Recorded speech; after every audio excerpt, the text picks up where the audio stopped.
everyone. So we've been discussing about the screen addiction and how to bring out the children from screen addiction. Let us take some examples of the cases, counseling cases, what I have seen and how the remedial measures I have suggested and how it had worked out.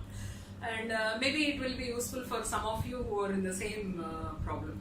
So I have witnessed right from the child, from the cradle, maybe the age of 6 months, the parents used to show the light in the mobile and show the face in the camera of the mobile to the child, and the child starts laughing, and once you withdraw the mobile, the child will start agitating, and it will even throw the mobile or the iPad because it is not been shown to the baby. So this has been very alarming because when I went to one of the house, they were showing, see the baby, how the baby is able to identify the mobile and the light and the camera and the photograph picture of the same baby. And when we withdraw, see how he is agitating and how he is throwing off. That means the parents are encouraging and they feel that the child has grown in such a way that it is able to identify between the videos getting played and videos when it is stopped and the face of the child and all those things they were encouraging. They were clapping when the baby was doing such things. So then I asked them like, okay, the baby is now 6 months old and the baby is throwing off the mobile just because you have switched off the video or something, the camera is being switched off. But what will happen when it grows to 2 years or the 3 years? And when it does the same thing, when the mobile is being thrown by the child at the age of 3, will you be able to tolerate it? Or if it breaks something in your house, will you be able to tolerate? Because the child, what it observes is the parents are happy when the child is throwing off something or when the child is doing some sort of agitation or showing some resistance. But when it is a baby, the parents are encouraging and enjoying and they are clapping. But at the same time, after 2 years or 3 years, they are telling you are grown up and you are not supposed to do. But how the child will learn? Because when the child is so young itself, it learns from what you say. So if you say yes, it is good, then it feels that it is good. If you say it is no, it is not good, then it feels that it is not good. But you keep changing your principles and strategy for every 6 months and 1 year or 2 years. How the baby or the child will be able to judge like what is correct and what is wrong.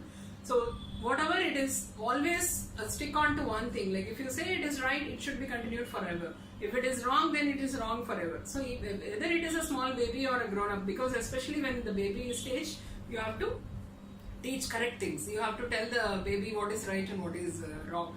So this is one thing which I have rectified in the baby stage. And one more story or the practical situation is there is a boy who is in the 8th standard, and they're family friends of mine, and have seen the boy getting addicted to mobile. They have games in the computers and he always sits on the video games, and whenever I ask him, have you finished studying, why are you always in the games, he doesn't like that.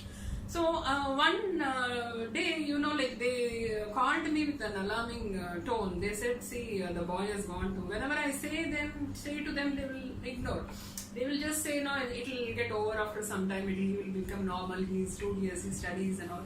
So I was feeling it alarming, like why these people are not taking care of the boy, because I was feeling something fishy in the boy's attitude, and I felt he is being totally addicted to the video games and the screens. So one day when they called, I went and rushed to their home, and they said, see, we have been ignoring your advice, but what happened yesterday is his uncle comes every weekend and he keeps the mobile before sleeping on the table, and the boy waits till everyone in the house goes to sleep, and then he takes the mobile, opens the password, and then he downloads the video games, and then he plays, and then morning he erases and keeps the phone as it is, and he goes to sleep. So this has been happening for quite some time and they have not noticed. One night when they got up, the boy is not there in the bed, so they were alarmed and they were searching everywhere, and suddenly a light was coming from the bottom of below the bed, and suddenly they were seeing, and the boy was lying on the floor below the bed and he was playing the video game.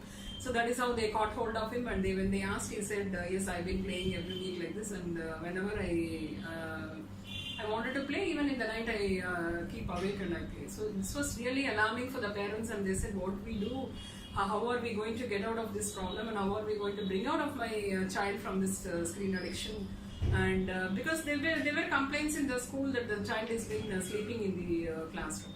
So this problem was eradicated by converting the mobiles, digital mobiles to normal mobiles by the parents and the grandparents who were in the house, and they were using only the phone, normal basic phone for receiving and dialing the numbers. And the boy was put under counseling, and he was exposed to a lot of activities, physical activities like sports activities and other painting and drawing activities, and sending him for piano class and all, and keeping him occupied. Like we were always there with him and seeing him around, that he's happy, that he's not left alone, and he doesn't get back to the video addiction.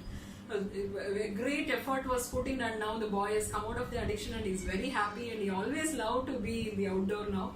And he has totally come out of the screen addiction, because this was a big task, and the parents were very happy for my support. And I think every one of you, every parent has to first of all monitor the stage of your child's addiction, and first of all your addiction to the screen, and you have to first come out of it, and then be as how you want the child to be. So stay blessed. Let us keep talking about it and bring out solutions for many problems like this. Share this video to your friends who have children of the same problem. Thank you. God bless you all.